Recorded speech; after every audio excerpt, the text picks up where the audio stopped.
आज के लेक्चर में हम पढ़ेंगे डायनामिक्स ऑफ फ्लूइड फ्लो। तो ये जो टॉपिक है आपका डायनामिक्स ऑफ फ्लूइड फ्लो, ये आपका यूनिट 3 का सबसे फर्स्ट टॉपिक है।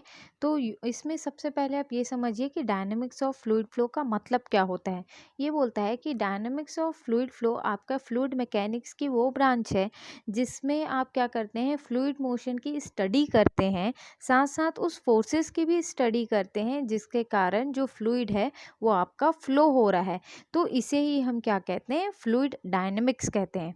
अब ये बोलता है कि अब जो फोर्सेस हैं जिनके कारण आपका जो फ्लूइड है वो फ्लो हो रहा है, ये जो फोर्सेस की स्टडी हम करते हैं ये आपका बेस्ड रहता है Newton second law of motion के ऊपर।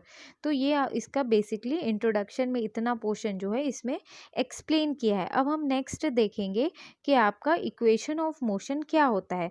तो इक्वेशन ऑफ मोशन में ये बोलता है कि जो आपका न्यूटन सेकंड लॉ होता है उसी को हम क्या कह सकते हैं, लॉ ऑफ नेट फोर्स भी हम उसे बोल सकते हैं। जहाँ पे ये बोलता है कि आपका जो Newton second law of motion क्या होता है, F is equals to m into a, where F is the force, m is mass and a is the acceleration. तो ये होता है आपका क्या, Newton second law of motion. अब ये बोलता है कि आपका जो टोटल फ्लूइड होते, जो फ्लूइड पे टोटल जो फोर्सेस होते हैं वो टोटल 5 प्रकार के जो फोर्सेस हैं वो एक्सर्ट करते हैं। The first one is F G, that is force due to gravity. Second one is F P, that is force due to pressure. Third one is F V, that is force due to viscosity. Next one is F T, that is force due to turbulence. Last one is F C, that is force due to compressibility. तो ये जो सारे रहते हैं ये आपका act करता है क्या, आपके आपके फ्लूइड में, जब आपका फ्लूइड जो है फ्लो करता है तो ये सारे जो फोर्सेस होते हैं ये उस पे आपके एक्ट करते हैं। तो जो आपका मान के चलिए एफ जी है, ये आपका ग्रेविटी फोर्स है।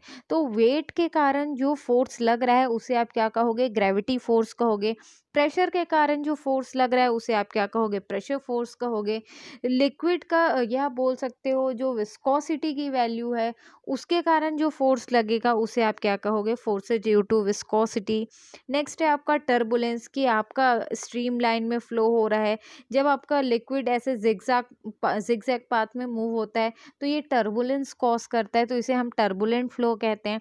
तो इस टर्बुलेंस फ्लो के कारण जो आपका फोर्स जनरेट हो रहा है उसे आप क्या कहोगे, force due to turbulence. Next है आपका फोर्स ड्यू टू कंप्रेसिबिलिटी, उसके कारण जो फोर्स लगता है उसे आप कंसिडर करोगे। तो ये जो 5 प्रकार के फोर्सेस होते हैं इसे हम कंसिडर करते हैं हमारे फ्लूइड फ्लो में। अब ये बोलता है कि मान के चलो, सपोज करते हैं हम कि हमारा जो फोर्स लग रहा है वो है हमारा F X is equals to M into A X. यहाँ पे जो आप देख रहे होंगे एक्स का टर्म, तो ये जो एक्स है ये आपका डिनोट कर रहा है कि आपका जो फोर्स लग रहा है वो एक्स डायरेक्शन में लग रहा है, सपोज करिए इस डायरेक्शन में। तो इस डायरेक्शन के लिए जो फोर्स की वैल्यू आप लेंगे वो रहेगा एफ एक्स। यहाँ पे जो फ्लूइड का मास रहेगा वो रहेगा एम, और इस डायरेक्शन में जो एक्सेलरेशन जनरेट हो रहा है वो रहेगा आपका ए एक्स। तो इस अकॉर्डिंग आपने क्या किया, एक इक्वेशन नोट कर लिया Newton second law of motion का। अब ये बोलता है कि हम लोग कंसिडर करते हैं कि यदि एक्स डायरेक्शन में सपोज करो फ्लूइड जो फ्लो हो रहा है तो उसके कारण हमारा एफ एक्स क्या हो गया, आपका नेट फोर्स हो गया in X direction. F G X stand for force gravitational force, या बोल सकते हो force due to gravity in X direction. F P is the force due to pressure in X direction. F V is the force due to viscosity in X direction. F T is the force due to turbulence in X direction. And F C is the force due to compressibility in X direction. तो इसे हमने यहाँ पे note down कर लिया। जब ये सब आप ऐड करोगे तो आपका क्या निकलेगा, नेट फोर्स निकलेगा या रिजल्टेंट फोर्स निकलेगा। अब ये बोलता है कि हमको डिफरेंट डिफरेंट कंडीशंस को यहाँ पे कंसिडर करना है।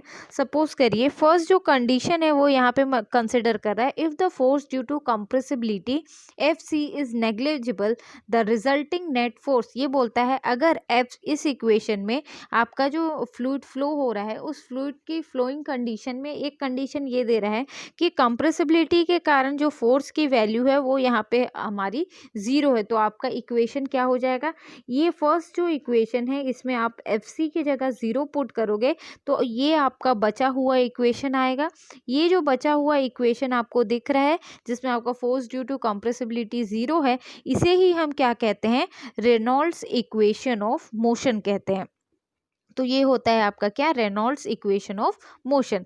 सेकेंड कंडीशन में ये बोल रहा है for flow where F T is negligible the resulting equation of motion are known as Navier's Stoke equation.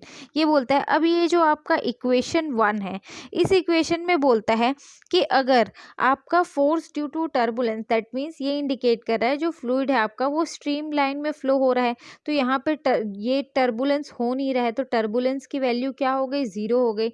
तो जब आपका स्ट्रेट पाथ में फ्लूइड फ्लो हो रहा है और टर्बुलेंस की वैल्यू ज़ीरो है तो उस टाइम पे आपका इक्वेशन क्या हो जाएगा, F X is equals to force due to gravity in X direction plus force due to pressure in X direction plus force due to viscosity in X direction plus force due to compressibility in X direction. F T का जो term है वो zero हो जाएगा। तो ये जो equation आपको मिला इस इक्वेशन को हम क्या कहते हैं, नेवियर स्टोक्स इक्वेशन कहते हैं। नेक्स्ट है लास्ट कंडीशन हमारा, if the flow is assumed to be ideal viscous force F V is zero and equation of motion are known as Euler's equation of motion.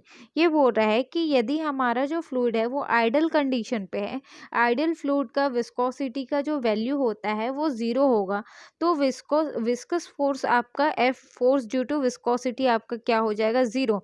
इस value को आप इस equation 1 में put करेंगे तो आपका बचा हुआ इक्वेशन क्या हो जाएगा, force, net force in X direction is equals to force due to gravity in X direction plus force due to pressure in X direction plus force due to turbulence in X direction plus force due to compressibility in X direction.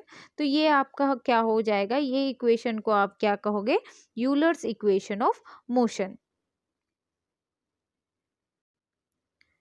तो ये I hope आपको ये topic यहाँ पे clear होगा, इसका introduction part. अब हम नेक्स्ट लेक्चर में हम पढ़ेंगे यूलर्स इक्वेशन ऑफ मोशन क्या होता है। Thank you.